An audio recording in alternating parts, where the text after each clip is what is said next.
জানেন কি অমিতাভ দাশগুপ্ত কে ছিলেন? অমিতাভ দাশগুপ্তর জন্ম ২৫শে নভেম্বর ১৯৩৫ সালে কলকাতায়। তার মৃত্যু হয় কলকাতাতেই ৩০শে নভেম্বর ২০০৭ সালে। তিনি ছিলেন কবি, গদ্যকার ও সম্পাদক। পেশায় ছিলেন অধ্যাপক। একসময় পার্টির মুখপত্র কালান্তর পত্রিকার সাহিত্যের পাতা দেখতেন। এছাড়া মৃত্যুর আগে পর্যন্ত দীর্ঘ ২ দশকেরও বেশি সম্পাদনা করেছেন ঐতিহ্যশালী পরিচয় পত্রিকার। রাজনৈতিক চেতনার কবি হয়েও তাঁর কবিতা শিল্পনিষ্ঠ ও নান্দনিকতায় ঋদ্ধ ছিল। যৌথ জীবনের কথাই বেশি লিখেছেন, ব্যক্তিজীবনের প্রেম ভালোবাসার গুরুত্ব সেখানে কম। কিন্তু তার মধ্যেও এক বিচিত্র যৌন স্বাদ ফুটিয়ে তুলেছেন নানা ধরনের ইরোটিক শব্দপ্রয়োগে।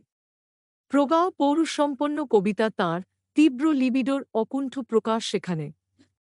তিনি মৃদু স্বরের কবি নন, তাঁর শব্দগুলি উচ্চভাস, দাপটময় অথচ স্নিগ্ধ।